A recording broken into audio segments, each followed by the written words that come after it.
ভাবুন তো, আপনি এমন এক জঙ্গলের মধ্যে দাঁড়িয়ে আছেন যেখানে চারপাশে শুধু গাছ আর গাছ।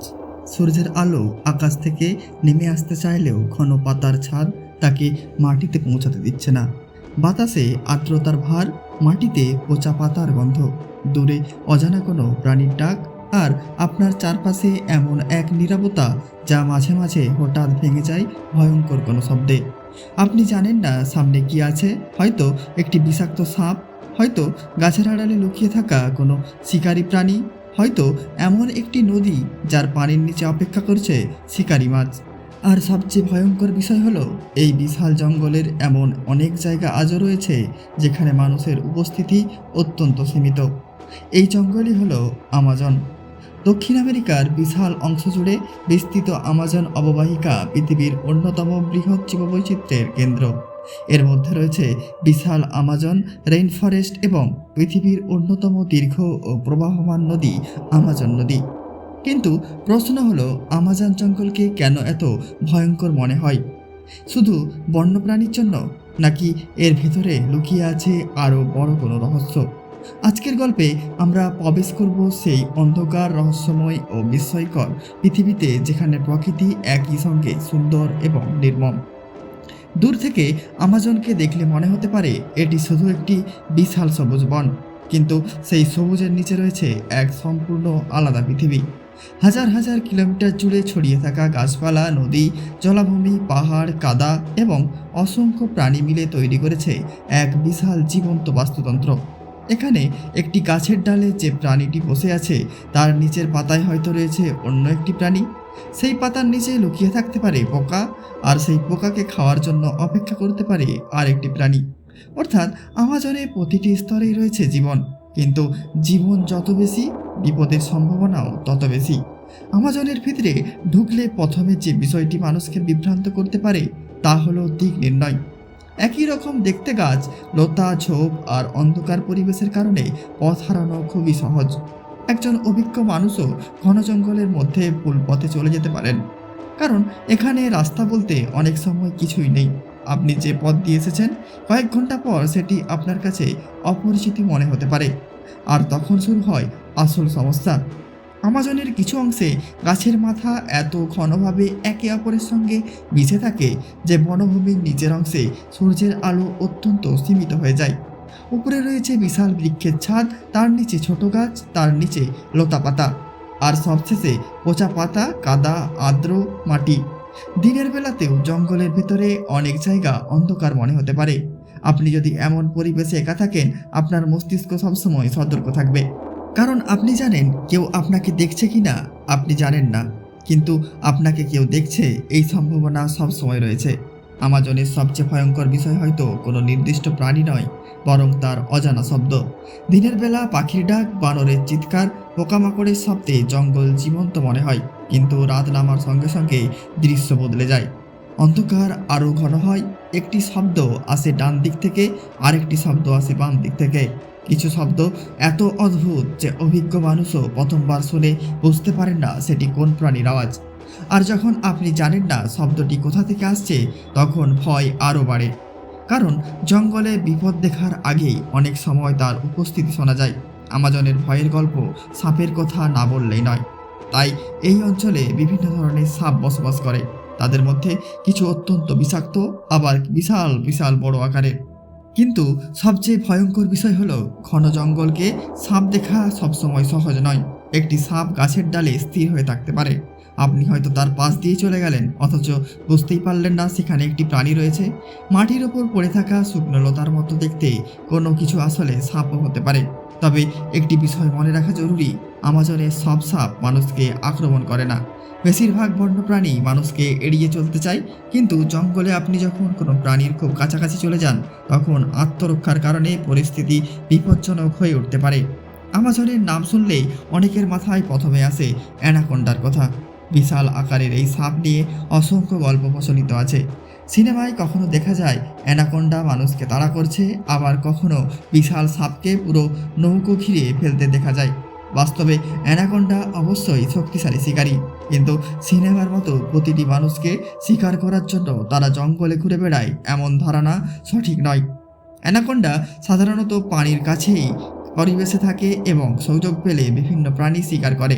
তবুও কল্পনা করুন আপনি কাদাময় একটি নদীর পাশে হাঁটছেন, পানির ওপর শুধু কয়েকটা গাছের ছায়া, হঠাৎ পানির ভিতরে কিছু নড়ল। আপনি ভালো করে তাকানোর আগে সেটি আবার অদৃশ্য হয়ে গেল। এই অনিশ্চয়তাই আমাজনের ভয়ের একটি বড় অংশ। আমাজন শুধু গাছের জঙ্গল নয়, এখানে রয়েছে অসংখ্য নদী, খাল এবং জলাভূমি। নদীর পানি দেখতে শান্ত হতে পারে, কিন্তু পানির নিচের পৃথিবী সম্পূর্ণ আলাদা। এখানে রয়েছে বিভিন্ন ধরনের মাছ এবং জলজ প্রাণী। কিছু মাছ ছোট হলেও তাদের আচরণ অত্যন্ত আকর্ষণীয়, আবার কিছু প্রাণী মানুষের জন্য বিপজ্জনক হতে পারে। কাইনান, বিভিন্ন ধরনের মাছ এবং অন্যান্য জলজ প্রাণী নদীর পরিবেশকে আরও রহস্যময় করে তুলেছে। আপনি যদি নদীর ধারে দাঁড়ান, পানির উপরে হয়তো কিছুই দেখতে পাবেন না, কিন্তু পানির নিচে কি আছে সেটা আপনি জানেন না। পিরানহা নিয়ে পৃথিবী জুড়ে অসংখ্য ভয়ের গল্প রয়েছে।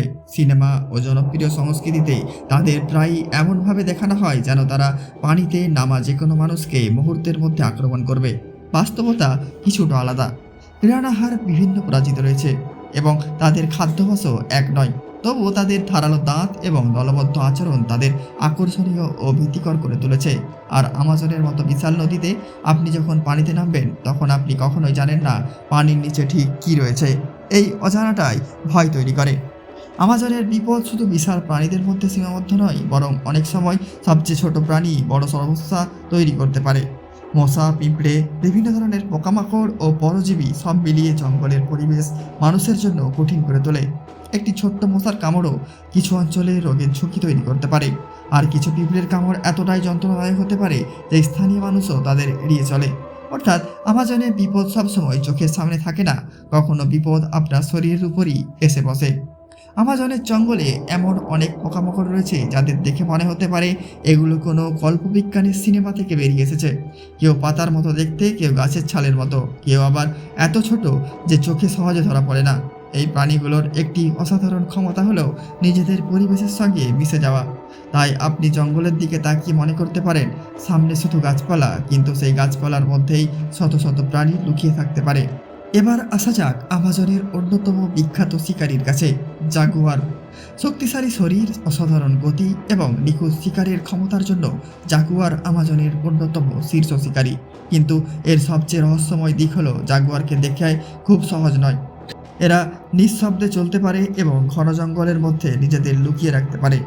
ভাবুন, আপনি জঙ্গলের মধ্য দিয়ে হাঁটছেন, আপনার সামনে কিছুই নেই, কিন্তু কয়েক মিটার দূরে কোনো গাছের আড়ালে একটি জাগুয়ার আপনাকে লক্ষ্য করছে। আপনি তাকে দেখতে পাচ্ছেন না। এই অনুভূতি আমাজনের প্রকৃত ভয়। আমাজনে কোনো মানুষ পথ হারালে সমস্যা শুধু রাস্তা খুঁজে পাওয়া নয়, তার সঙ্গে যুক্ত হয় খাবার, পানি, আবহাওয়া, বন্যপ্রাণী এবং শারীরিক দুর্বলতার মতো বিষয়। দিনের পর দিন যদি কেউ জঙ্গলে আটকে যায়, তখন পরিস্থিতি দ্রুত কঠিন হয়ে উঠতে পারে।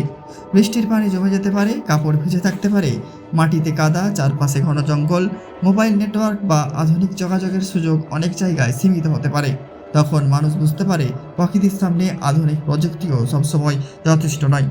আমাজন রেনফরেস্টের নামের মধ্যেই রয়েছে বৃষ্টির পরিচয়। এখানে বৃষ্টি হঠাৎ শুরু হতে পারে। কিছুক্ষণ আগেও আকাশ পরিষ্কার ছিল, তারপর কালো মেঘ, হাওয়া আর মুহূর্তের মধ্যে প্রবল বৃষ্টি। বৃষ্টিতে জঙ্গলের পথ আরও কঠিন হয়ে যায়, মাটি পিচ্ছিল হয়, নদী ও খালের পানির স্তর পরিবর্তিত হতে পারে, কাপড় ভিজে যায়, আগুন চালানো কঠিন হয়ে পড়ে, আর রাতে ভেজা পরিবেশে ঠান্ডা ও অস্বস্তি আরও বেড়ে যায়। কিন্তু আমাজন শুধু ভয়ের গল্প নয়, এখানেই গল্পের সবচেয়ে গুরুত্বপূর্ণ অংশ। আমাজনকে শুধু ভয়ঙ্কর জঙ্গল বলা আসলে অসম্পূর্ণ, কারণ এটি একই সঙ্গে পৃথিবীর অন্যতম গুরুত্বপূর্ণ প্রাকৃতিক অঞ্চল। এখানে অসংখ্য উদ্ভিদ ও প্রাণী বাস করে। বিভিন্ন আদিবাসী জনগোষ্ঠী বহু প্রজন্ম ধরে এই অঞ্চলের সঙ্গে জীবনযাপন করে আসছে। তাদের কাছে আমাজন কোনো ভয়ের সিনেমা সেট নয়, এটাই তাদের বাড়ি। তারা জানে কোন গাছের ফল খাওয়া যায়, কোন নদীতে কী ধরনের প্রাণী রয়েছে, কোন পথ কোথায় নিয়ে যায়, কোন শব্দের অর্থ কী। অর্থাৎ যে জঙ্গল একজন বাইরের মানুষের কাছে রহস্যময়, একজন অভিজ্ঞ স্থানীয় মানুষের কাছে সেটি অনেকটাই পরিচিত পৃথিবী। আমাজন সম্পর্কে আমরা অনেক কিছু জানি, কিন্তু এখনও অনেক কিছু জানি না। বনের বিশালতা, দুর্গম অঞ্চল এবং জটিল পরিবেশের কারণে প্রতিনিয়ত নতুন প্রজাতি সম্পর্কে বিজ্ঞানীরা জানতে পারছেন। কখনো নতুন পোকামাকড়, কখনো নতুন উদ্ভিদ, কখনো এমন প্রাণীর সন্ধান যার সম্পর্কে আগে খুব কম তথ্য ছিল। এটি আমাদের মনে করিয়ে দেয় পৃথিবী সম্পর্কে মানুষের জ্ঞান যতই বাড়ুক, প্রকৃতির কাছে এখনও অনেক কিছু অজানার অধ্যায় রয়ে গেছে। আমাজনকে ঘিরে অনেক নিখোঁজ হওয়ার গল্প প্রচলিত। কেউ অভিযানে গিয়ে ফিরে আসেননি, কেউ নদীতে হারিয়ে গেছে, কেউ পথ ভুল করেছে। আবার কিছু ঘটনা নিয়ে আজও নানা প্রশ্ন রয়েছে। তবে এসব ঘটনার অনেকগুলোর পেছনে বাস্তব কারণ খুঁজে পাওয়া সম্ভব। দুর্গম ভূখণ্ড, বন্যা, অসুস্থতা, পথ হারানো বা দুর্ঘটনা। তাই আমাজনের প্রতিটি নিখোঁজ ঘটনাকে রহস্য বা অতিপ্রাকৃত ঘটনার সঙ্গে যুক্ত করা ঠিক নয়। তবুও যখন একটি বিশাল জঙ্গলের মধ্যে কোনো মানুষের হদিশ পাওয়া যায় না, তখন সেই দুর্ঘটনা মানুষের কল্পনায় রহস্যের জন্ম দেয়। এবার কল্পনা করুন, সূর্য ধীরে ধীরে অস্ত যাচ্ছে, আমাজনের আকাশে কমলা আলো, গাছের বিশাল ছায়া আর কালো হয়ে উঠেছে, পাখির ডাক ধীরে ধীরে কমে আসছে, তারপর শুরু হচ্ছে রাতের শব্দ, দূরে কোনো প্রাণীর ডাক, পাতার মধ্যে হালকা নড়াচড়া, নদীর পানিতে ঢেউ। আপনি দাঁড়িয়ে আছেন বিশাল এক অরণ্যের সামনে। আপনি জানেন না এই মুহূর্তে আপনার কয়েক মিটার দূরে কি রয়েছে, কিন্তু সেই অজানায় আমাজনের আসল শক্তি। কারণ আমাজন শুধু একটি জঙ্গল নয়, এটি এমন এক জীবন্ত পৃথিবী যেখানে প্রকৃতি নিজের নিয়মে চলে। এখানে মানুষ রাজা নয়, এখানে মানুষ শুধু একজন অতিথি। আর সেই কারণেই আমাজন আমাদের কাছে একই সঙ্গে সুন্দর, রহস্যময় এবং ভয়ঙ্কর। হয়তো পৃথিবীর সবচেয়ে বড় রহস্যগুলো সবসময় অন্ধকার ঘরে লুকিয়ে থাকে না। কখনো কখনো সেগুলো লুকিয়ে থাকে সবুজ পাতার আড়ালে, এক নদীর গভীরে, এক গাছের ডালে, অথবা এমন একটি জঙ্গলের মধ্যে যেখানে মানুষের পা আজও খুব কম পড়েছে। আমাজন আমাদের মনে করিয়ে দেয় পৃথিবীকে আমরা যতটা চিনি তার চেয়েও অনেক বেশি কিছু এখনও আমাদের অজানা। আর সেই অজানাই হয়তো আমাজনকে এত ভয়ঙ্কর করে তুলেছে।